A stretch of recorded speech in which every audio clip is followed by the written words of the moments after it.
Há muitas coisas interessantes que ocorreram e que você provavelmente não sabia. Como por exemplo o primeiro acidente fatal da história com um automóvel, o roubo do cérebro de Einstein, quantos humanos já passaram pela Terra, ou até mesmo que os vikings já estiveram na América antes de Cristóvão Colombo chegar aqui. Você está no canal Realidade Paralela, e você vai ver alguns fatos interessantes ocorridos. Se gostar do vídeo, não se esqueça de se inscrever no canal, deixar o like e ativar as notificações.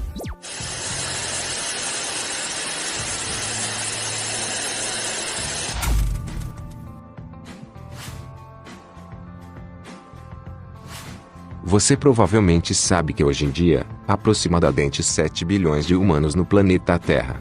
Mas você sabe quantos humanos ao todo já passaram por aqui? Pois bem, vamos lá. Segundo o PRB, instituição dos Estados Unidos que estuda a população mundial, não dá para saber exatamente, principalmente porque em primeiro lugar não há dados confiáveis desde os primórdios da humanidade. Mesmo assim, o Instituto fez uma estimativa semi-científica, começando com 2 humanos e aplicando taxas de crescimento constante a cada período. Essa pesquisa chegou à conclusão de que já passaram quase 108 bilhões de humanos por aqui. Para ser mais exato, 107 bilhões 602 milhões 707.791 humanos. Esses cálculos foram atualizados pela última vez no ano de 2011. Registrado há aproximadamente 150 anos, esse acidente foi responsável pela morte da cientista Mary Ward, que tinha na época 42 anos de idade. O acidente que causou sua morte aconteceu no dia 31 de agosto de 1869. Na época, a cientista precisava descansar um pouco, e resolveu tirar férias no castelo de seu primo, na Irlanda. Lá, Mary foi convidada a dar um passeio no automóvel. Nessa época os carros eram considerados brinquedos grandes de luxo, já que não eram algo comum nesse tempo. O que espanta é que na época o limite de velocidade nas cidades era de 2 km por hora, e no campo era possível chegar até 6 km por hora. E foi em um desses passeios no campo que Mary morreu. Em uma curva, ela acabou caindo do carro, e o carro acabou passando por cima dela, com as rodas esmagando. Mary ainda chegou a ser atendida por um médico local, mas seu pescoço estava quebrado e a fratura acabou sendo fatal. Mary Ward era uma mulher à frente de seu tempo. Era cientista, criava os filhos sozinha, além de publicar pesquisas inovadoras. Ela também era astrônoma, microscopista e artista. Fica no Brasil o vulcão mais antigo do mundo, isso mesmo. Mas você não precisa se preocupar, não vai acontecer aqui o mesmo que aconteceu em Pompeia. O vulcão está inativo, e antes o que era uma área bastante perigosa e arriscada, hoje é uma área coberta por grandes áreas verdes. O gigante adormecido se chama Amazonas, fica localizado em uma região conhecida como Atumã, que se espalhava sobre os estados do Amazonas, Mato Grosso, Pará, Roraima, e se estende até Venezuela e Suriname. A região fica próxima dos rios brasileiros Jamanchim e Tapajós. Ele tem 1,9 bilhões de anos. O vulcão não entra em atividade há muito tempo, e o risco de voltar à ativa é quase zero.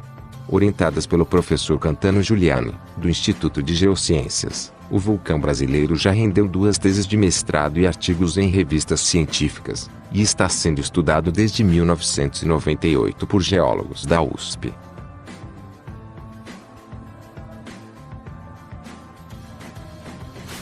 Essa é uma história um tanto bizarra, envolvendo um dos grandes gênios da física. O grande físico Albert Einstein, conhecido pela teoria da relatividade e por diversas outras coisas, também pela sua icônica foto com a língua de fora. Não pôde descansar nem mesmo após a morte. Quando o físico morreu, em 18 de abril de 1955, aos 76 anos de idade, o médico patologista Thomas Harvey foi um dos profissionais chamado para cuidar do corpo de Einstein. Einstein tinha o desejo de ser cremado, para garantir que seu corpo não fosse alvo de estudos ou roubado. Mas isso acabou não acontecendo. Harvey decidiu retirar o cérebro do cientista, mesmo sem autorização para isso, com o objetivo de fazer justamente o que Einstein não queria, que era estudar o cérebro dele e compará-lo com cérebros de pessoas comuns. Depois do roubo, Harvey chegou a convencer o filho do cientista, Hans Albert, a permitir que o cérebro do pai fosse estudado. A condição era de que Harvey compartilhasse suas descobertas com outros cientistas e usasse essas informações apenas para fins de publicações científicas. Harvey passou, então, a viajar com o cérebro do físico morto. O cérebro foi dissecado e repartido em 240 pedaços, que ficaram preservados em potinhos cheios de químicos no porão da casa de Harvey. Finalmente, depois de toda essa história, Harvey decidiu doar o que tinha sobrado do cérebro para o Centro Médico da Universidade de Princeton. Em 1998, mais de 40 anos depois do roubo, Harvey morreu em 2007. O centro do cérebro de Einstein continua em Princeton, e os pedaços dissecados foram doados para um centro de neuropatologias. A Inglaterra já foi uma república. O rei estava tomando muitas medidas autoritárias, sem querer consultar o parlamento. Os parlamentares já estavam descontentes com a situação, e isso acabou gerando a Revolução Puritana, com uma guerra civil, que ocorreu entre os anos de 1641 e 1649. No ano de 1649 a República na Inglaterra foi instaurada, com a condenação à morte do rei Carlos I, e Oliver Cromwell se tornando presidente da Inglaterra. Ainda com pouco tempo como presidente, as medidas de Cromwell não agradaram aos ingleses, e a oposição política a ele se intensificou. Até que no ano de 1653 ele dissolveu o parlamento, e criou uma ditadura controlada por ele, se auto-intitulando Lorde Protetor da República. Sua ditadura durou até 1658, ano de sua morte. Foi substituído pelo filho, Richard Cromwell, que não conseguiu manter a existência da República. Os nobres realistas organizaram uma contra-revolução, colocando Carlos II no trono, acabando com a República e realizando a restauração da monarquia na Inglaterra. Mas dessa vez com a monarquia parlamentarista, e não mais absolutista. Nós todos aprendemos na escola que o descobridor da América foi Cristóvão Colombo, mas nos últimos tempos, surgiram evidências que mostram que os vikings estiveram aqui antes, por volta do ano 1000, mais ou menos 500 anos antes de Colombo chegar aqui. O descobridor da América teria sido o guerreiro Leif Erikson. Após ouvir relatos de navegadores que avistaram terras desconhecidas, decidiu navegar em direção ao oeste. Foi então que chegou à costa leste do Canadá, na ilha de Terra Nova.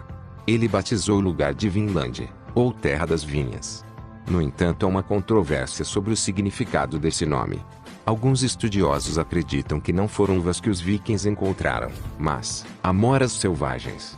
Outros apontam que, na verdade, Vinland não significa terra das vinhas, mas terra de pasto.